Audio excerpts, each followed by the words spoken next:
स्वागत है आप सभी का। आपके साथ मैं हूं ममता तिवारी। शुरुआत इस बुलेटिन की करते हैं। प्रधानमंत्री नरेंद्र मोदी ने गुजरात में बने सूरत डायमंड बोर्स बिल्डिंग का उद्घाटन किया है। ये सबसे बड़ी इंटरकनेक्टेड ऑफिस बिल्डिंग है और इसमें 4500 से अधिक दफ्तर हैं। सूरत डायमंड बोर्स को 3500 करोड़ रुपए की लागत से बनाया गया है। सूरत डायमंड बोर्स को सूरत की डायमंड इंडस्ट्री ने मैन्युफैक्चरिंग और ट्रेडिंग दोनों के लिए वन स्टॉप हब के रूप में स्थापित किया है। ये इमारत 35.54 एकड़ में फैली है। इसका बिल्डअप एरिया 67 लाख वर्ग फीट है। इससे पहले पीएम मोदी ने सूरत एयरपोर्ट पर नए इंटीग्रेटेड टर्मिनल का उद्घाटन किया। सूरत इंटरनेशनल एयरपोर्ट पर बनी नई इंटीग्रेटेड टर्मिनल पीक आवर्स के दौरान 1200 डोमेस्टिक और 600 इंटरनेशनल पैसेंजर्स को संभालने में सक्षम होने के साथ साथ इसमें इस अवधि के दौरान अपनी क्षमता को 3000 यात्रियों तक बढ़ाने की व्यवस्था भी है। इसके साथ ही इस हवाई अड्डे की यात्रियों को संभालने की वार्षिक क्षमता बढ़कर अब 55 लाख यात्रियों तक हो गई है। नया टर्मिनल भवन का निर्माण स्थानीय संस्कृति और विरासत के अनुरूप किया गया है।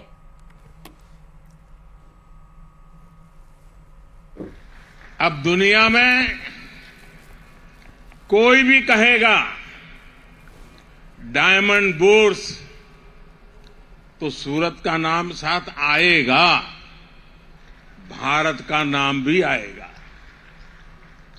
सूरत डायमंड बोर्स भारतीय डिजाइन, भारतीय डिजाइनर्स, भारतीय मटेरियल और भारतीय कंसेप्ट के सामर्थ्य को दिखाता है। ये बिल्डिंग नए भारत के नए सामर्थ्य और नए संकल्प का प्रतीक है। आगे बढ़ते हैं। वासुदेव देवनानी का बयान सामने आया है। कहा है कि मलमास के बाद बुलाया जा सकता है विधानसभा सत्र और पहले भी जनवरी में बुलाया जाता रहा है सत्र।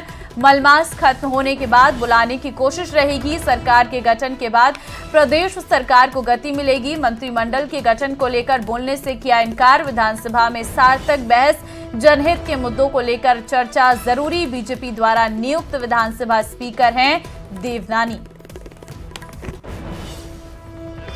प्रदेश की जो सरकार है उसको गति मिलेगी। मुझे लगता है प्रदेश की सरकार गठित हो गई है, अपना काम करना उसने प्रारंभ किया है। मुझे लगता है बहुत जल्दी वह जो जन समस्याएं हैं, उनसे जो अपेक्षाएं हैं वो पूरा करने की वो कोशिश करेंगे।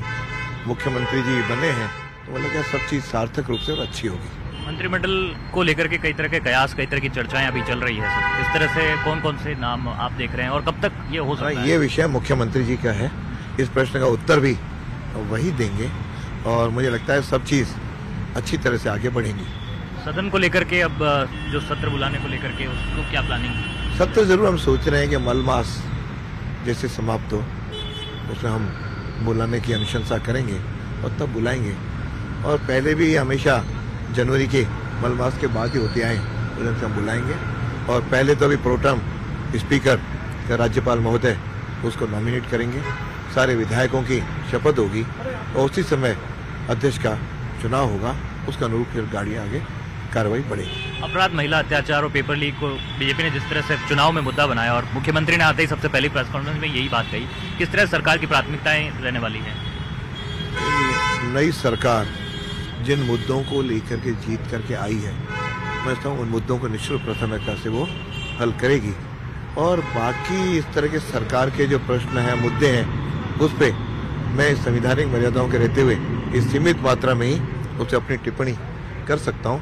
लेकिन उनसे उम्मीद है कि जिन मुद्दों को उन्होंने उठाया उन मुद्दों को वो पूरा करने की कोशिश करें। सदन में सर जिस तरह से हंगामेदार परिस्थिति हम देखते रहते हैं, संसद में भी ऐसा देखने को मिलता है, किस तरह से जनता के मुद्दों पर, जनहित के मुद्दों पर बातचीत हो सके, सार्थक बहस हो सके, ये कोशिश होगी? कोशिश करूंगा कि ऐसी स्थिति न बने, क्योंकि यह विधानसभा का जो मंच है वह जन समस्याओं को और वहाँ पे उठाने के लिए है। पक्ष और विपक्ष दोनों इन मुद्दों को रखे और लेकिन साथ में जो विधानसभा की मर्यादाएं हैं, विधानसभा के नियम हैं, विधानसभा की जो परंपराएं हैं, उन सब का पालन हो, पालन करते हुए जन समस्या का उठाएं और एक सार्थक बहस हो और उसके आधार पे जनता की जो आगे विकास करने की और समस्याओं के समाधान की जो स्थिति है वह क्रियान्वित हो। हम सोचते हैं हम सब लोग जनता की सेवा करने के लिए वहाँ पे पहुँचे हैं। दायित्व तो अलग अलग है, लेकिन दोनों अपने अपने दायित्व का निर्वहन करते हुए उसके जनता के हित की बात की जाए और सार्थक बहस हो। और कभी किसी प्रकार के आपस में मुद्दे उठें तो आपस में बातचीत के द्वारा और सार्थक बहस के द्वारा ही उसका समाधान किया जा सके। कैमरा पर्सन दिलीप चेची के साथ महेश दाधिच, न्यूज़ 18 जयपुर।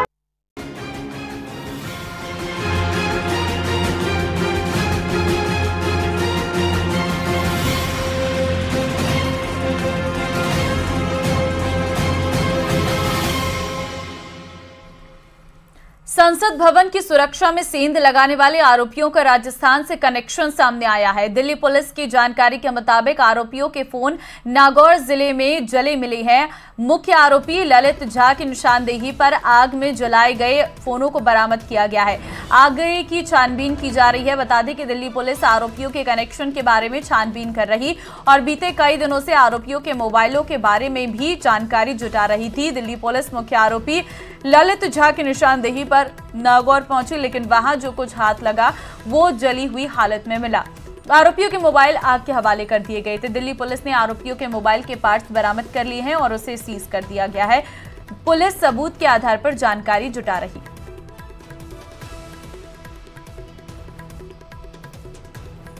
देश की संसद में हुई घुसपैठ के मामले का नागौर कनेक्शन सामने आया। नागौर के कुचामन सिटी में उन मोबाइलों को पुलिस ने जब्त कर लिया जिन्हें डिस्ट्रॉय करने की कोशिश ललित झा व महेश कुमाऊत की तरफ से की गई थी। संसद में हुई घटना के तुरंत बाद महेश झा वहां से नागौर आ गया था और नागौर के कुचामन सिटी में उसने अपने साथी महेश कुमाऊत के सहयोग से उन सारे मोबाइलों को तोड़ दिया और उन्हें जला दिया। लेकिन फिर भी दिल्ली की स्पेशल सेल ने कुचामन सिटी से इन टूटे जले मोबाइलों को बरामद करने में सफलता हासिल कर ली।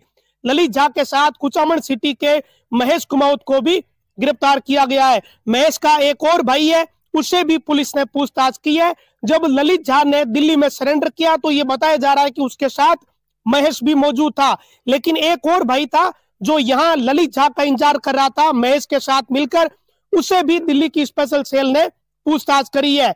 कुचामन सिटी का सीधा कनेक्शन इस मामले में सामने आ चुका है। संसद में हुई जो घटना है उस पूरे मामले को लेकर कुचामन सिटी का महेश कुमावत अब दिल्ली की स्पेशल सेल की गिरफ्त में और उससे पूछताछ चल रही है। महेंद्र बिश्नोई, न्यूज़ 18 राजस्थान, नागौर। पाकिस्तान अपनी नापाक हरकतों से बाज नहीं आ रहा है। एक बार फिर सीमा पार से आतंकवादी भारतीय सीमा में घुसने की फिराक में है। खुफिया एजेंसियों से सूचना मिलने के बाद बीएसएफ ने अलर्ट जारी कर दिया है। बीएसएफ के एक शीर्ष अधिकारी ने जानकारी देते बताया कि पाक सीमा से लगभग 250 से 300 आतंकवादी जम्मू कश्मीर में घुसपैठ की फिराक में है। सीमा पार लॉन्च पैड पर यह आतंकवादी मौजूद है। अधिकारी ने कहा कि सुरक्षा बलों को अलर्ट कर दिया गया है। सीमा पार से घुसपैठ की कोशिश भी नाकाम कर देंगे। बीएसएफ के महानिरीक्षक अशोक यादव ने दक्षिण कश्मीर के पुलवामा जिले में मीडिया से बातचीत के दौरान कहा कि खुफिया जानकारी है कि 250 से 300 आतंकवादी लॉन्च पैड पर इंतजार कर रहे। ये इन्फिल्ट्रेशन अटेम्प्ट के इंटेलिजेंस इनपुट्स हैं। लॉन्चिंग पैड पे टेररिस्ट हैं, उनकी कोशिश रहेगी कि वो सर्दियां शुरू होने से पहले कुछ अटेम्प्ट करें, लेकिन जिस तरह से हमारे सीमा सुरक्षा बल और आर्मी एरिया को डोमिनेट कर रहे हैं, हम किसी भी प्रयास को विफल करने के लिए तैयार हैं।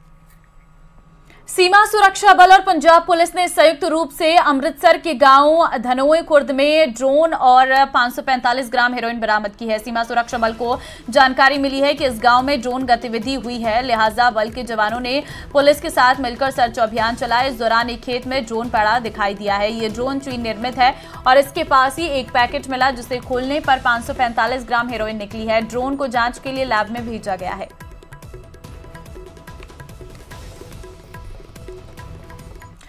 और दिसंबर का आधा महीना बीतने के बाद ठिठुरन वाली ठंड शुरू हो गई है। पहाड़ों पर बर्फबारी हो रही है, इसका असर मैदानी इलाकों में भी दिख रहा है। देश के अधिकतर राज्यों के तापमान में लगातार गिरावट है। जम्मू कश्मीर के गुलमर्ग में लगातार बर्फबारी है, यहां तापमान -2.8 डिग्री सेल्सियस दर्ज किया गया है। श्रीनगर में तापमान -1.3 डिग्री रहा। IMD ने बताया कि जम्मू कश्मीर में 2 दिन और बारिश और बर्फबारी हो सकती है।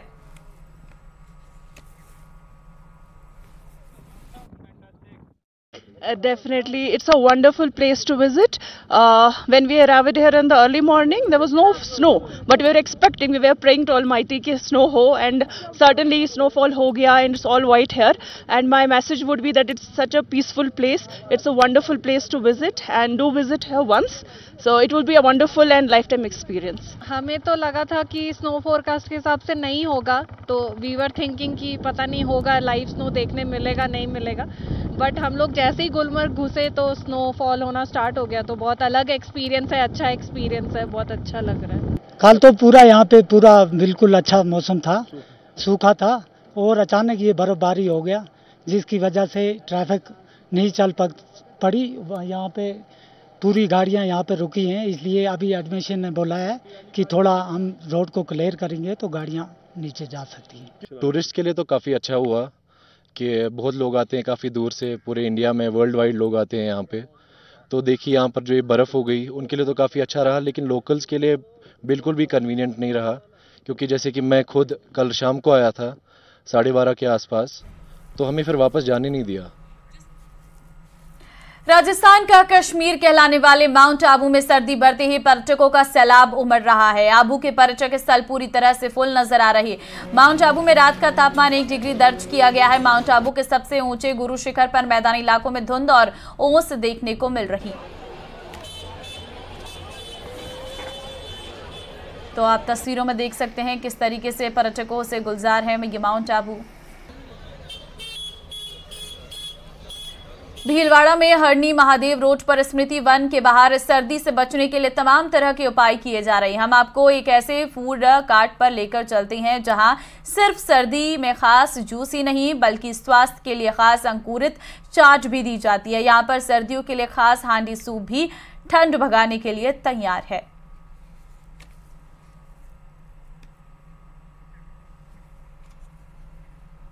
करौली से नवनिर्वाचित विधायक दर्शन सिंह गुर्जर ने शहर में आभार यात्रा निकाली। गुलाब बाग चौराहे से नगाड़े की धुन पर शुरू हुई आभार यात्रा में करौली के पूर्व राज परिवार के युवराज श्रीवास्तव पाल समेत बीजेपी पदाधिकारी और कार्यकर्ता शामिल हुए। इस दौरान उनके पक्ष में मतदान करने और जीतने के लिए आभार व्यक्त किया। इस दौरान पूर्व विधायक और पूर्व युवराज का लोगों ने जगह जगह माला और साफा पहनाकर स्वागत किया और आतिशबाजी कर खुशी का इजहार किया। जगह जगह लोगों ने मिठाई खिलाकर अपनी खुशी का इजहार किया। आभार यात्रा के साथ बीजेपी के पूर्व जिला अध्यक्ष प्रहलाद समेत अन्य नेता मौजूद थे। इस दौरान भारी सुरक्षा बल मौजूद था।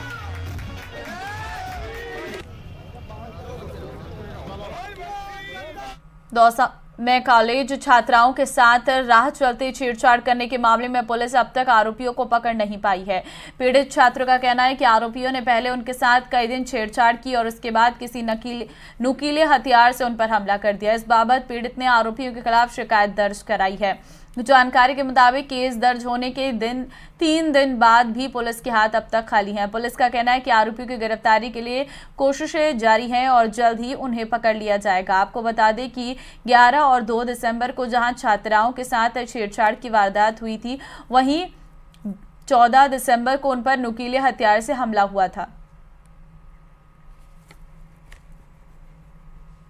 घटना 4 दिन से हो रही है।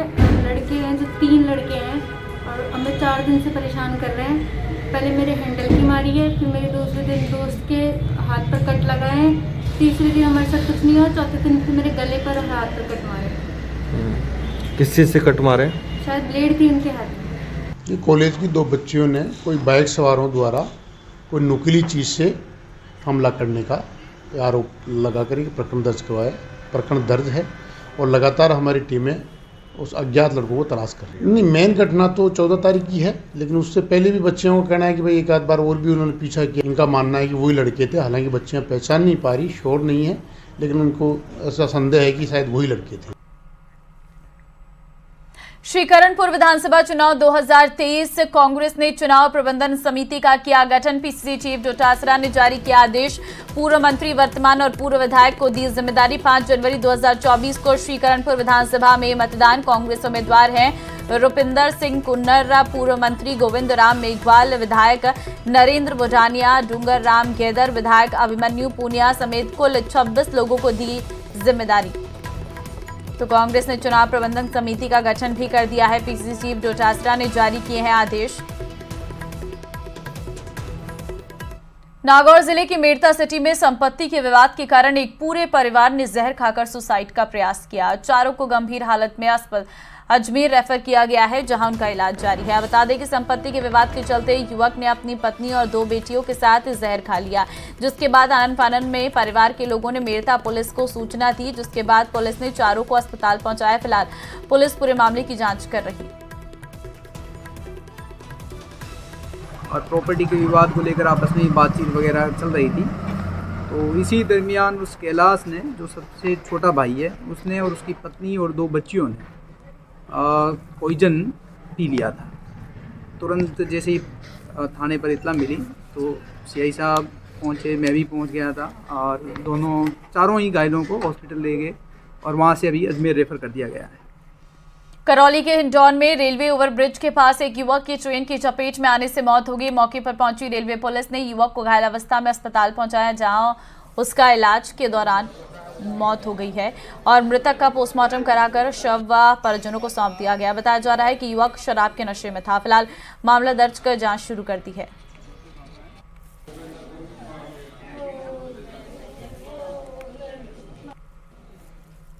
आरपीएफ हमको सूचना दी थी, एक व्यक्ति यहाँ ट्रेन से कटा हुआ है, एक पैर एक हाथ कटा हुआ है।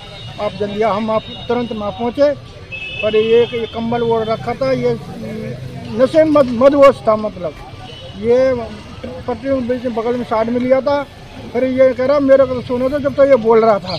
मैंने कहा यार ये बोल रहा था, इसकी जान बच जाए।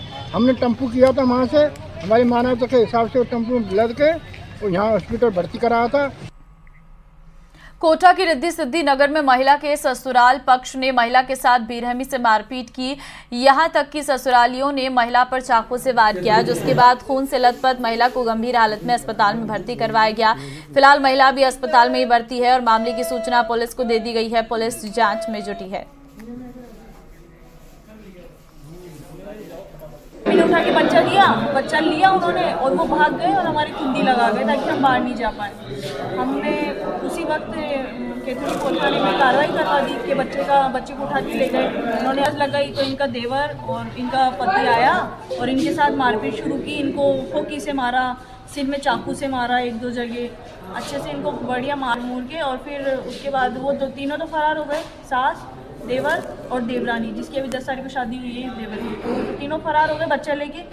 उसका पति, इनका पति और ये वहीं थे। तो पुलिस आई और पुलिस को फ़ोन कर दिया किसी ने कि यहाँ पर ऐसा ऐसा केस हो गया, तो फिर पुलिस इनको लेके गई। इनका कोई ऐसा नहीं था, इसकी शादी की हुई थी, आराम से रही थी। तो क्या डिस्टर्ब हुआ मुझे इसका पता नहीं है, पर मुझे FIR दर्ज करवा दी थी। बच्चा उठा के ले गए। वो दोनों माँ बेटे आए, दीवांशु उसका पति और सास।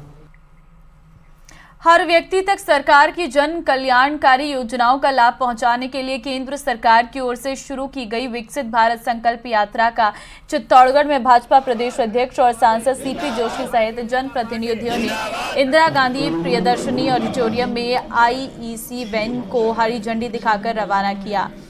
जिले भर में निकलने वाली इस यात्रा के तहत विभिन्न योजनाओं से वंचित पात्र लोगों को चिन्हित किया कर उनका पंजीकरण करवाकर लाभान्वित किया जाएगा। इस ब्रांड एम्बेसडर मैं ही नहीं, राजस्थान और देश का जन बन रहा है कि हम इस विकसित भारत संकल्प यात्रा में हर व्यक्ति जुड़ने को तैयार बैठा है और मैं भी जुड़ा हूं और मैंने भी सब लोगों को जुड़ने का आह्वान किया है। और मैं ये सोच सकता हूं कि इस योजना के मोदी जी की गारंटी वाली गाड़ी अब गांव-गांव हर पंचायत में पहुंचेगी। अधिकांश लोगों को इस योजना का लाभ मिला है। जो वंचित रह गए हैं उनको भी निश्चित रूप से इस योजना का लाभ मिलेगा। दौसा से बीजेपी की सांसद जसकौर मीणा ने कांग्रेस पर बड़ा हमला बोला है। उन्होंने कहा है कि कांग्रेस अब राजस्थान से पूरी तरह डिलीट हो चुकी है। उन्होंने कहा है कि गहलोत सरकार के दौरान इतनी झूठी घोषणाएं कर दी जिसके नीचे सारा काम दब गया, जबकि नरेंद्र मोदी के कार्यकाल में केंद्र सरकार की स्कीमों का लाभार्थियों को पूरा लाभ मिलता है। सांसद ने कहा कि राजस्थान में एक बार फिर 25 सीटें भाजपा को मिलेगी। साथ ही उन्होंने कहा है कि हर घर में पानी पहुंचेगा। अब कांग्रेस तो देखिए डिलीट हो चुकी है। अब तो ये मान के चलो कि देश का हर नागरिक समृद्धि चाहता है और ये मोदी है तो मुमकिन है, अन्यथा नहीं। जिस तरह से मोदी जी के राज में किसान के पास 15 किस्तें आ गई, 30,000 रुपये उनके खाते में आए, 1 रुपया भी कट नहीं हुआ, कोई भी कट मनी कहीं नहीं, चाहे नरेगा का पैसा है चाहे किसी भी स्कीम का पैसा है। लेकिन जो झूठी घोषणाएं, इतनी झूठी घोषणाएं कर दी गहलोत जी ने कि वो झूठ के नीचे सारा का सारा वो काम छुप गया। तो वर्तमान समय में प्रतिपक्ष जो है वो केवल राजनीति, ऐसी राजनीति करता है जो राजनीति में कहीं दम नहीं है। ये सब पूरी लोकसभा की जिम्मेदारी थी, सभी हम उसमें थे, मैं भी वहीं बैठी हुई थी। स्पीकर ने सबको एक साथ और विश्वास में लेकर के अपना वक्तव्य दिया, लेकिन उनको तो विरोध करना और विरोध की, जबकि उनको पता है कि 22 बार उनके कार्यकाल में ऊपर दर्शक दीर्घा से भी कूदे, अंदर भी आए, सब कुछ हुआ है, लेकिन वो भूल जाते हैं।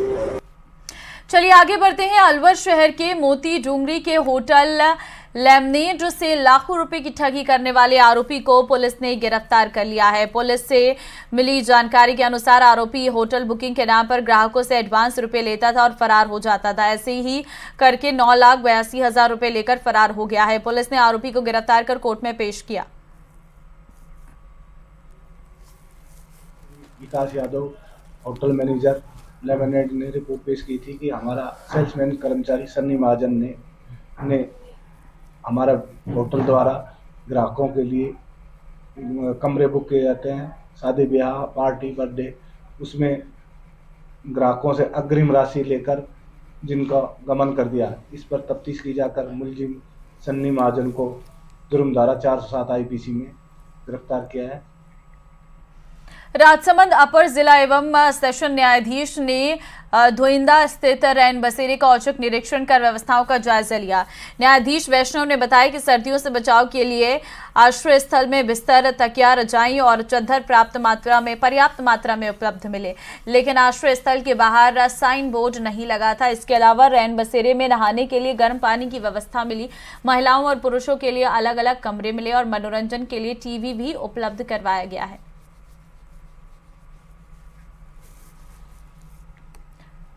खबर कोटा से है, जहां रेलवे को हाईटेक फायर ब्रिगेड वाहन मिला है। इस वाहन में लगे हाईटेक फीचर की मदद से ज्वलनशील सामग्री जैसे oil, grease, diesel, kerosene, paint जैसे पदार्थों को भंडारित किया जा सकता है।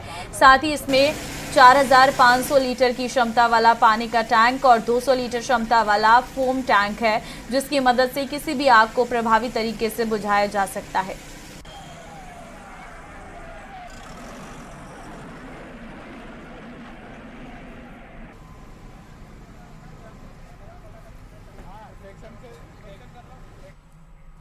भारत के पूर्व कप्तान महेंद्र सिंह धोनी का क्रिकेट में कितना बड़ा योगदान है ये कोई भूल नहीं सकता। वो 7 नंबर की जर्सी के साथ मैदान में उतरते थे, लेकिन जब कोई भी खिलाड़ी उनकी 7 नंबर की जर्सी को नहीं पहन पाएगा। देखिए रिपोर्ट।